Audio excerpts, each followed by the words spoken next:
માં હજુ એકવાર વિચારી લો માં. જો લગ્ન હંમેશા બરાબરી વાળા સાથે થવો જોઈએ. ઉપેન્દ્ર, સંબંધ હંમેશા ઉપરવાળાની મરજીથી બંધાય છે. આપણા માણસોના હાથમાં કંઈ જ નથી. વિચાર, કાર્તિકને શ્રાપ મળ્યા પછી વૈષ્ણવીનું મૈયાનું ચુંદડીમાં લપેટાઈને અમારા જીવનમાં આપવું. એણે આજે સીડી પર ચડીને કાર્તિકનો જીવ બચાવ્યો છે. આ કોઈક સંકેત છે. વિચારો, સમજો.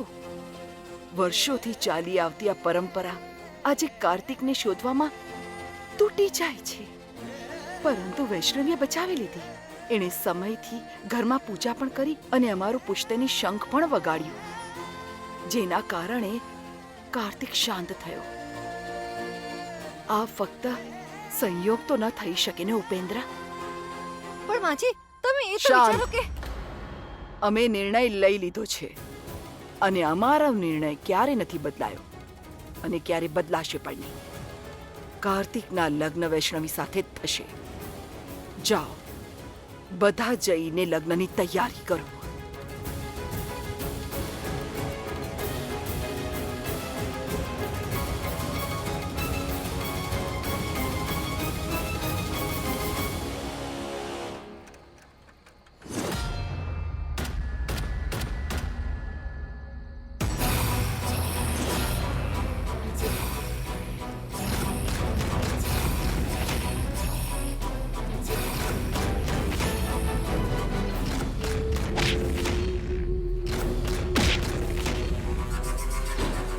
હું તને એટલી મજબૂર કરી દઈશ કે મારા પાસે આવવા સિવાય તારી પાસે બીજો કોઈ રસ્તો નહીં બચે.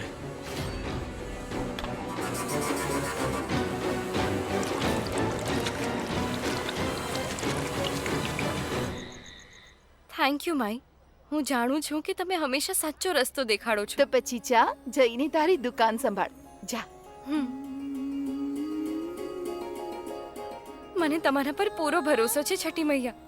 હું જાણું છું કે તમે મારી સાથે ક્યારેય ખોટું નહીં થવા દો.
શું મૈયા ફરીથી હજી કેટલા કષ્ટ લખેલા છે વૈષ્ણવીના જીવનમાં?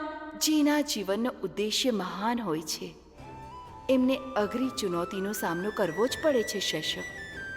આવા જ મહાનતાઓની પરીક્ષા હોય છે અને આને પાર કરીને જ મહાનતાના શિખર પર પહોંચી શકાય છે.